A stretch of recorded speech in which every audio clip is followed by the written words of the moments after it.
Friends, आज की video में हम देखेंगे समान विज्ञान से संबंधित प्रश्न जो कि आपके एग्जाम में पूछे जाने की बहुत ज़्यादा संभावना है। दोस्तों, इस वीडियो से आपके एग्जाम में लगभग 2 से 3 मार्क्स तक पूछे जाएंगे, इसलिए जितना हो सके इस वीडियो को अपने दोस्तों में भी शेयर करें। तो चलिए मैं इस वीडियो को शुरू करता हूँ।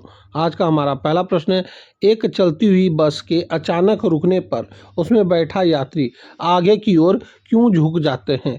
तो यह घटना होता है गति का जड़त्व नियम के कारण। इस प्रश्न का आप व्याख्या देखेंगे कि न्यूटन के प्रथम नियम के अनुसार जब बस चल रही होती है तो यात्री का पूरा शरीर भी गति की अवस्था में होता है।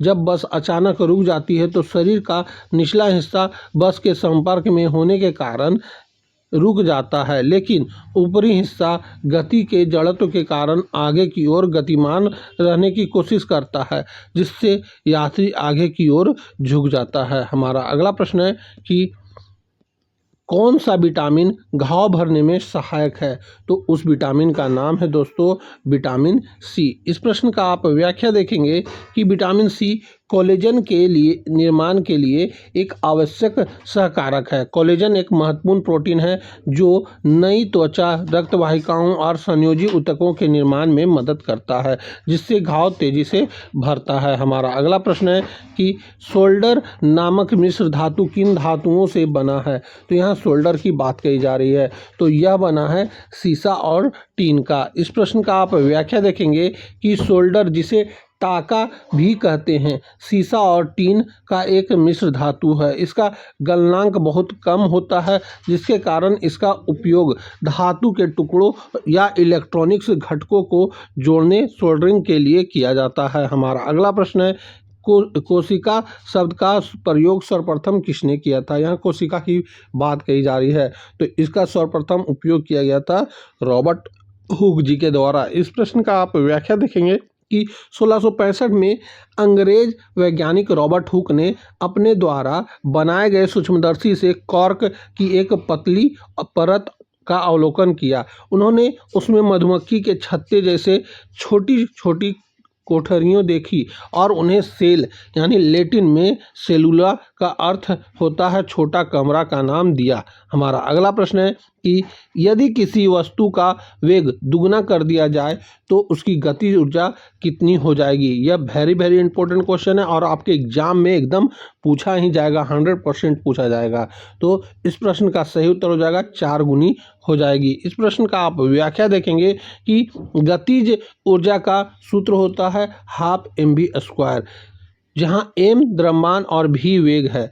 इस सूत्र को स्पष्ट है कि गति ऊर्जा का वेग को दुगना करने पे समानुपाती होगा, तो इसीलिए इस वेग को दोगुना 2v किया जाएगा तो गति ऊर्जा 2v² हो जाएगा, यानी 4v² हो जाएगा, यानी 4 गुनी हो जाएगी। इस कारण होता है। हमारा अगला प्रश्न है, हमारे शरीर में लाल रक्त कोशिकाओं का कब्रिस्तान किसे कहा जाता है?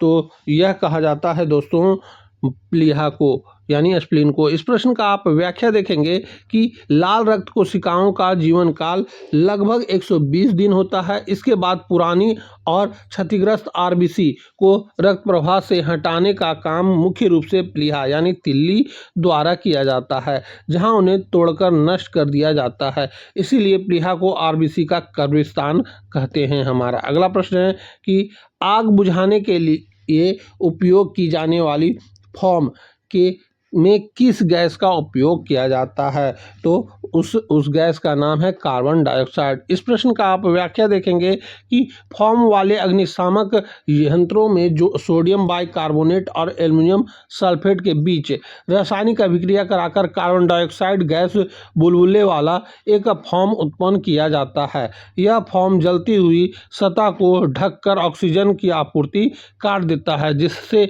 आग बुझ जाती है। हमारा अगला प्रश्न है, सिस्टोलिक और डायस्टोलिक शब्द किससे है? सिस्टोलिक और डायस्टोलिक शब्द जो है यह रक्तचाप मापने से है। इस प्रश्न का आप व्याख्या देखेंगे कि रक्तचाप को 2 नंबरों में मापा जाता है। सिस्टोलिक दाब यानी ऊपरी वाला नंबर वह दाब है जब हृदय धड़कता है, संकुचित होता है। डायस्टोलिक दाब नीचे वाला नंबर वह दाब है जब हृदय धड़कनों के बीच आराम करता है? एक सामान्य रक्तचाप यानी कि 120/80 mmHg होता है। ये आपको याद रखना है और यह पूछा जाता है। हमारा अगला प्रश्न है, चंद्रमा से परावर्तित प्रकाश को पृथ्वी तक पहुंचने में कितना समय लगता है? तो यह समय लगता है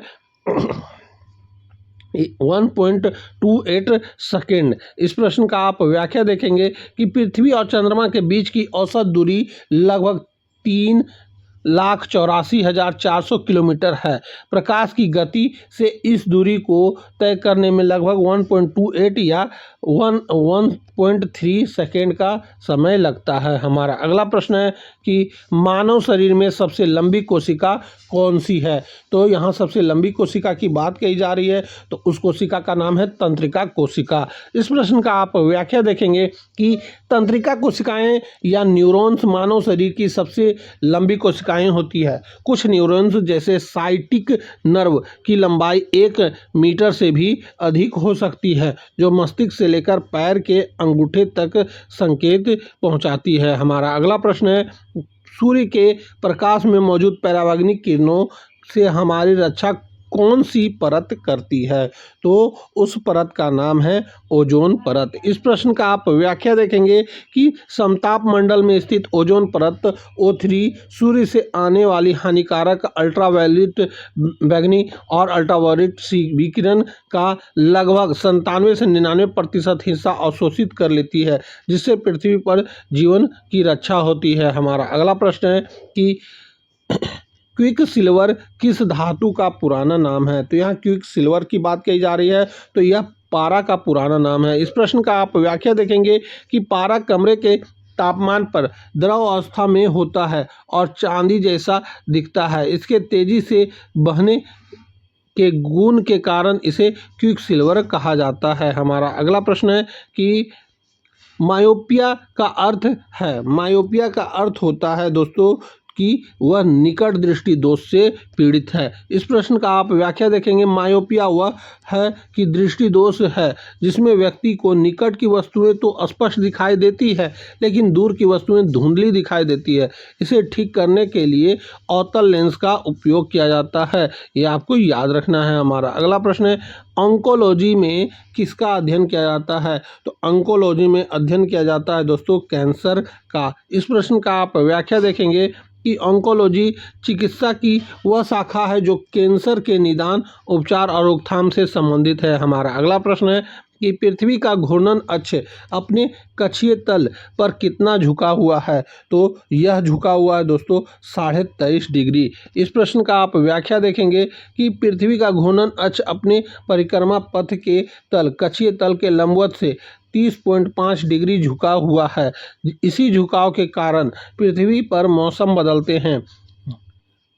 हमारा अगला प्रश्न है दोस्तों, दूध में पाया जाने वाला मुख्य प्रोटीन कौन सा है? तो दूध में पाया जाने वाला मुख्य प्रोटीन जो है वह होता है केसीन। इस प्रश्न का आप व्याख्या देखेंगे कि दूध में मौजूद कुल प्रोटीन का लगभग 80% हिस्सा केसीन होता है। यही प्रोटीन दूध को उसका सफ़ेद रंग प्रदान करता है। पनीर बनाने की प्रक्रिया में केसीन ही जम जाता है। हमारा अगला प्रश्न है कि शुद्ध सोना कितने कैरेट का होता है? तो यहाँ शुद्ध सोना की बात कही जा रही है, तो यह होता है 24 कैरेट का। इस प्रश्न का आप व्याख्या देखेंगे कि सोने की शुद्धता को कैरेट में मापा जाता है। 24 कैरेट सोना 100% शुद्ध होता है। जो होता है यह बहुत नर्म होता है, इसीलिए आभूषण बनाने के लिए इसमें आमतौर पर तांबा या चांदी जैसी अन्य धातुएं मिलाकर इसे 22 कैरेट या 18 कैरेट बनाया जाता है।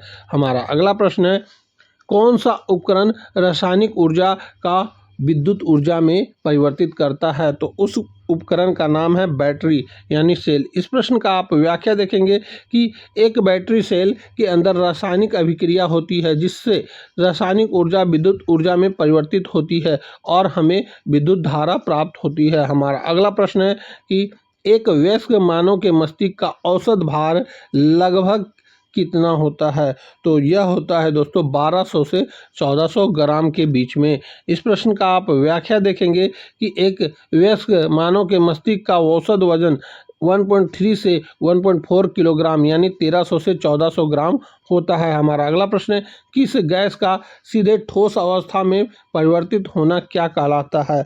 तो वह कहलाता है निक्षेपण, यानी कि ऑप्शन नंबर डी। इस प्रश्न का आप व्याख्या देखेंगे कि एक सामान्य भ्रम है, ठोस का सीधे गैस में बदलना ऊर्ध्वपातन कहलाता है। इसके विपरीत गैस का सीधे ठोस में बदलना निक्षेपण कहलाता है। जैसे सर्दियों में खिड़कियों पर पाला जमना यानी कि ओस जमना। हमारा अगला प्रश्न है, रेयॉन किससे बनाया जाता है? तो रेयॉन बनाया जाता है दोस्तों सेलुलोज से। इस प्रश्न का आप व्याख्या देखेंगे कि रेयॉन को पुनर्जीवित सेलुलोज फाइबर कहा जाता है। इसे प्राकृतिक स्रोत यानी जैसे लकड़ी की लुगदी का कपास से प्राप्त सेलुलोज को रासायनिक रूप से संसाधित करके बनाया जाता है, इसीलिए इसे एक अर्ध सिंथेटिक फाइबर माना जाता है। हमारा अगला प्रश्न है कि किस वैज्ञानिक ने ग्रहों की गति के नियम दिए थे? तो यह दिया गया था दोस्तों केपलर जी के द्वारा। इस प्रश्न का आप व्याख्या देखेंगे कि जोहान्स केपलर ने 17वीं शताब्दी की शुरुआत में ग्रहों की सूर्य के चारों ओर गति के 3 नियमों का प्रतिपादन किया था, जिससे ब्रह्मांड के बारे में हमारी समझ में क्रांति आई थी। हमारा अगला प्रश्न है कि कौन सा कोशिकांग कोशिका विभाजन में मदद करता है? तो उस कोशिकांग का नाम है दोस्तों सेंट्रोसोम। इस प्रश्न का आप व्याख्या देखेंगे कि सेंट्रोसोम जो मुख्य रूप से जंतु कोशिकाओं में पाया जाता है, कोशिका विभाजन के दौरान सिंपल्ड फाइबर का निर्माण करता है। यह फाइबर गुणसूत्र को अलग करके नई बनने वाली कोशिकाओं में बराबर बांटने में मदद करता है। हमारा अगला प्रश्न है, गेलेना किस धातु का मुख्य अयस्क है? तो गेलेना जो है यह सीसा का मुख्य अयस्क है। इस प्रश्न का आप व्याख्या देखेंगे कि गेलेना लेड सल्फाइड का एक खनिज रूप है। यह सीसा धातु का मुख्य और सबसे महत्वपूर्ण अयस्क है। हमारा अगला प्रश्न है, जब एक लाल फूल को हरे प्रकाश में देखा जाता है तो कैसा दिखाई देता है? तो यह काला दिखाई देता है। इस प्रश्न का आप व्याख्या देखेंगे कि कोई भी वस्तु हमें उसी रंग की दिखाई देती है जिस रंग के प्रकाश को वह परावर्तित करती है और बाकी सभी रंगों को सोख लेती है। एक लाल फूल केवल लाल प्रकाश को परावर्तित करता है। जब उस पर हरा प्रकाश डाला जाता है तो वह उसे हरे प्रकाश को पूरी तरह से सोख लेता है और कुछ भी परावर्तित नहीं करता है। प्रकाश में परावर्तित न होने के कारण वह हमें काला दिखाई देता है। तो दोस्तों यहीं पे हमारा 2500 क्वेश्चन पूरा होता है, जो कि आपके एग्जाम के लिए काफ़ी महत्वपूर्ण है और इस सेट से आपको एग्जाम में लगभग 2 से 3 मार्क्स तक पूछे जाएंगे। इसलिए जितना हो सके इस वीडियो को अपने दोस्तों में भी शेयर करें। तो अब हम आपसे मिलेंगे अगली वीडियो में, तब तक के लिए जय हिंद, वंदे मातरम।